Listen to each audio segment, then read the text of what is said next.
नमस्कार। आज अलिक फरक प्रसङ्ग लिएर तपाईँ सामु उपस्थित भएको छु। म पुष्प अधिकारी, मेरो च्यानलमा यहाँलाई स्वागत छ। नेपालको सामुदायिक विद्यालयमा विभिन्न प्रकारका शिक्षकहरू छन्। कसैले 17 थरी त कसैले 19 थरीका शिक्षक छन् भनेर भन्ने गरेको पाइन्छ।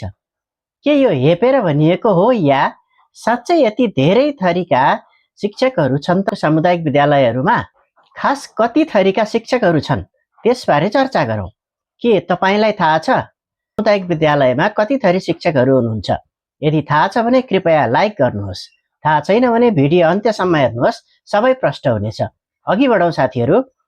नेपालको सामुदायिक विद्यालयमा स्थायी र अस्थायी प्रकारका शिक्षकहरू कार्यरत हुनुहुन्छ।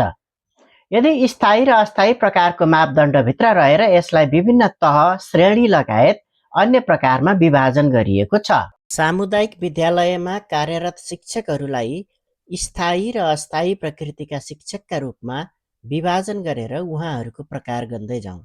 सुरु गरौँ साथीहरू। स्थायी प्रकार अन्तर्गत 3 वटा तह र श्रेणी रहेका छन्। पहिलो माध्यमिक तह, दोस्रो निम्न माध्यमिक तह र तेस्रो प्राथमिक तह। माध्यमिक तहमा प्रथम श्रेणी, द्वितीय श्रेणी र तृतीय श्रेणी, निम्न माध्यमिक र प्राथमिक तहमा पनि यसै गरी 3-3 वटा श्रेणी गरी जम्मा 9 प्रकारका शिक्षकहरू हुनुहुन्छ। यसका साथसाथै प्राथमिक तह अन्तर्गत 2 विषयसम्म एसएलसी अनुतीर्ण र 2 विषयभन्दा बढी विषय एसएलसी अनुतीर्ण गरी जम्मा 11 प्रकार हुन आउँछ।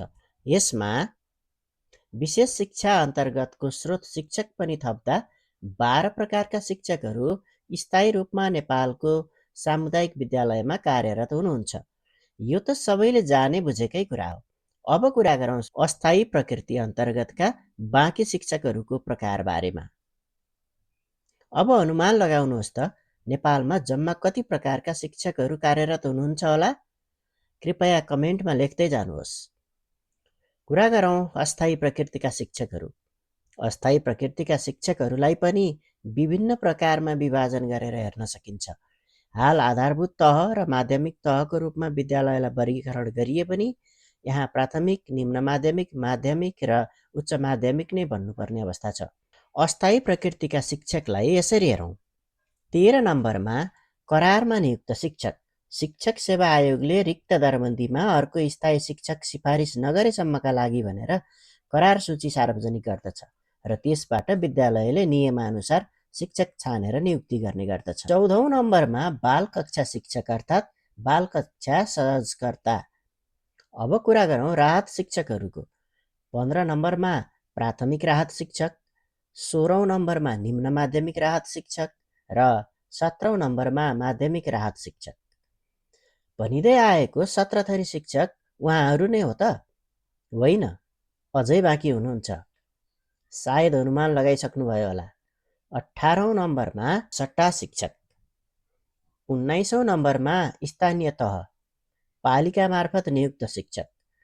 तपाईले थम्बनेलमा देख्नुभएको 19 पनि गलत हो है।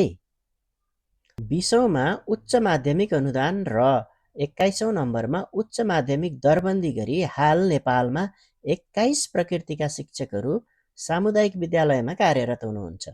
यति धेरै शिक्षकहरूको प्रकृति देख्दा तपाईलाई कस्तो लागिरहेको छ? पक्कै कमेन्ट गर्नुहोला। अन्त्यमा तपाईहरूले यस च्यानलको भिडियो हेर्ने गर्नुभएको छ तर सब्स्क्राइब गर्नुभएको छैन भने कृपया च्यानललाई सब्स्क्राइब गर्नुहोला। तपाईको एक सब्स्क्राइब नै मेरो ऊर्जाको स्रोत बन्नेछ। बाँकी अर्को भिडियोमा भेट्ने बाचाका साथ अहिले बिदा चाहन्छु। हस्त नमस्कार।